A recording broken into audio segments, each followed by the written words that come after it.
Sebuah pulau baru senilai 14 juta dolar perlahan muncul dari laut di pantai Malaysia.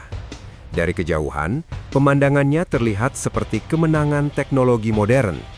Tanah baru terbentang di atas air, jalan-jalan mulai terbentuk, jembatan menghubungkan daratan lama dengan wilayah yang sebelumnya hanyalah laut terbuka. Segalanya tampak seperti masa depan. Namun, di balik kemegahan itu, ada satu pertanyaan besar yang tidak bisa dihindari. Apakah pulau ini benar-benar simbol masa depan Malaysia, atau justru pengulangan dari kesalahan lama yang sangat mahal? Malaysia bukanlah negara yang asing dengan proyek reklamasi laut. Selama lebih dari 30 tahun terakhir, garis pantainya telah berubah secara perlahan namun drastis. Sejak tahun 1991, lebih dari 80 km persegi tanah telah direbut kembali dari laut.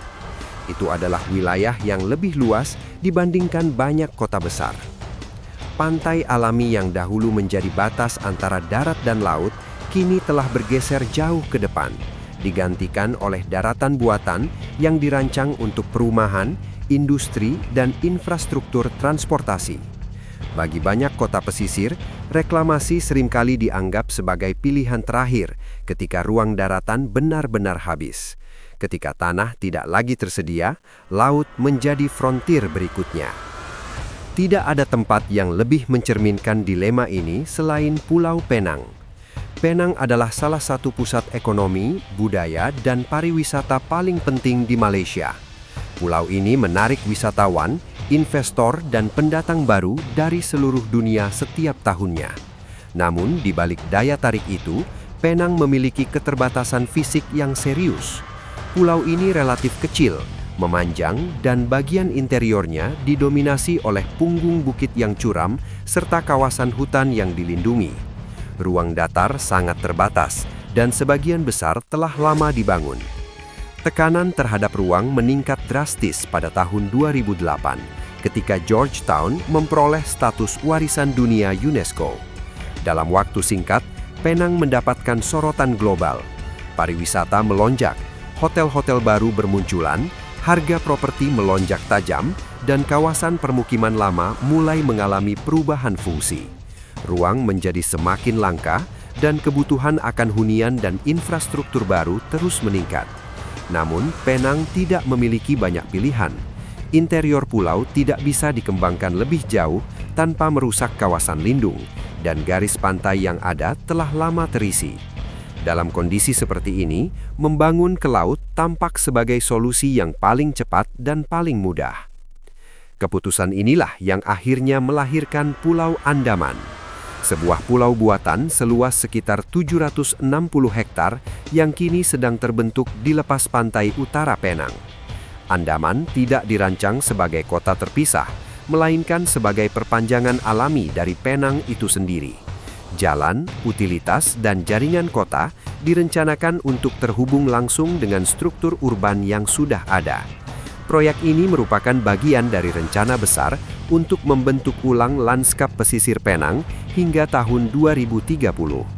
Pada tahun 2016, kawasan ini masih berupa laut terbuka.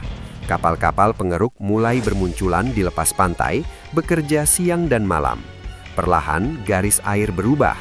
Hari demi hari, daratan baru mulai terlihat. Kini, bentuk pulau tersebut sudah jelas. Dari udara, Pulau Andaman tampak seperti bagian yang tak terpisahkan dari Penang. Targetnya ambisius. Kawasan ini dirancang untuk menjadi kota urban penuh dengan hunian, jalan, taman, dan ruang publik yang modern. Namun, menciptakan tanah dari laut bukanlah proses yang sederhana. Ini adalah pekerjaan yang lambat, teknis, dan membutuhkan ketelitian ekstrim. Prosesnya dimulai jauh di lepas pantai, di mana kapal pengeruk khusus mengambil material dasar laut dari lokasi yang telah ditentukan. Material ini kemudian dipompa melalui pipa-pipa besar menuju area reklamasi. Lapisan demi lapisan tanah ditambahkan hingga permukaan laut perlahan naik dan berubah menjadi daratan. Pada tahap awal, tanah yang terbentuk mungkin terlihat padat, tetapi di bawahnya masih terdapat sedimen laut yang sangat lunak dan tidak mampu menopang bangunan. Jika pembangunan dilakukan terlalu cepat, tanah tersebut bisa amblas atau bergeser di kemudian hari. Untuk mencegah hal ini, para insinyur memasang ribuan drainase vertikal yang menembus lapisan tanah lunak. Saluran-saluran ini memungkinkan air terperangkap di dalam tanah untuk keluar secara perlahan. Setelah itu, beban tambahan ditempatkan di atas permukaan tanah untuk mempercepat proses pemadatan. Seiring waktu, air terdorong keluar dan tanah menjadi semakin padat dan stabil. Proses ini bisa memakan waktu berbulan-bulan, bahkan tahunan. Melewatkan tahapan ini hampir selalu berujung pada kegagalan struktural yang mahal di masa depan. Setelah tanah terbentuk dan cukup stabil, tantangan berikutnya adalah melindunginya dari kekuatan alam. Di sekitar Pulau Andaman, para insinyur membangun struktur pelindung masif menggunakan batu-batu besar yang masing-masing beratnya bisa melebihi 100 kg. Struktur ini dirancang untuk menyerap energi gelombang laut, bukan memantulkannya. Pendekatan ini membantu mengurangi erosi, meningkatkan ketahanan terhadap badai, dan memberikan perlindungan jangka panjang terhadap kenaikan permukaan laut. Sebagian besar pekerjaan ini terjadi di bawah permukaan air, tersembunyi dari pandangan. Namun justru disitulah peran terpentingnya. Teknologi pertahanan pantai semacam ini telah menunjukkan nilainya di masa lalu. Ketika tsunami Samudra Hindia melanda kawasan pada tahun 2004, beberapa area pesisir di sekitar Penang terkena dampaknya. Namun kawasan yang memiliki perlindungan pantai yang dirancang dengan baik terbukti mampu meredam energi gelombang secara signifikan. Itu menjadi bukti nyata bahwa investasi pada perlindungan jangka panjang bukanlah pilihan, melainkan keharusan. Sebelum bangunan-bangunan tinggi dapat berdiri, tanah reklamasi harus benar-benar selesai mengalami pemadatan. Para insinyur memantau pergerakan tanah dengan sangat ketat, mengukur seberapa cepat tanah tersebut mengendap. Hanya ketika pergerakan ini berada dalam batas aman, pembangunan dapat dimulai. Di Pulau Andaman, bangunan didukung oleh tiang pancang beton yang menembus lapisan tanah lunak hingga mencapai lapisan tanah keras di bawahnya. Hari ini, gedung-gedung tinggi mulai mendominasi cakrawala. Apa yang dahulu merupakan laut terbuka, kini telah menjadi bagian nyata dari kota. Namun, tanah dan bangunan saja tidak cukup untuk menciptakan sebuah kota yang hidup. Konektivitas adalah kunci. Pulau Andaman dihubungkan ke Penang melalui 2 jembatan utama. Salah satunya menghubungkan kawasan ini dengan Strait City yang juga dibangun di atas tanah reklamasi. Yang lainnya menghubungkannya dengan Gurney Bay, sebuah proyek revitalisasi pesisir besar yang masih dalam tahap pengembangan. Tanpa koneksi ini, Andaman beresiko menjadi pulau terisolasi. Dengan koneksi ini, Andaman berpotensi menjadi perpanjangan alami dari jaringan urban Penang. Alasan ekonomi di balik proyek ini menjadi semakin jelas ketika melihat pasar properti Penang. Hunian yang berada dekat pantai dapat dijual dengan harga lebih dari 50% lebih tinggi dibandingkan properti di kawasan pedalaman. Pemandangan laut, akses ke marina, dan kedekatan dengan pusat gaya hidup menjadi faktor utama yang mendorong harga. Pulau Andaman dirancang untuk menyediakan sekitar 5.000 unit hunian bagi sekitar 16.000 penduduk. Harga apartemen di kawasan ini bervariasi secara signifikan, mulai dari ratusan ribu dolar hingga lebih dari 1 juta dolar, menjadikannya jelas ditujukan bagi segmen menengah atas hingga premium. Namun proyek ini tidak bisa dilepaskan dari perbandingan yang tak terhindarkan dengan Forest City. Forest City adalah salah satu proyek reklamasi paling ambisius dalam sejarah Malaysia. 4 pulau buatan, visi metropolis futuristik, dan kapasitas untuk menampung ratusan ribu penduduk. Namun proyek tersebut menghadapi masalah yang bukan terletak pada teknologinya, melainkan pada permintaan.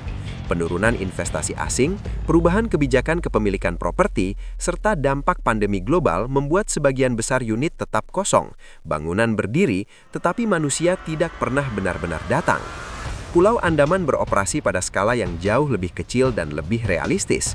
Proyek ini dikembangkan oleh pengembang lokal, dibangun di lokasi dengan permintaan hunian yang sudah nyata, dan dirancang sebagai perluasan kota yang sudah ada, bukan sebagai kota baru yang terisolasi.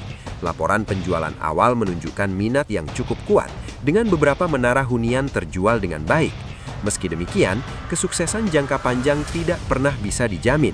Andaman bisa menjadi contoh bagaimana reklamasi laut dilakukan dengan perencanaan yang hati-hati dan terintegrasi.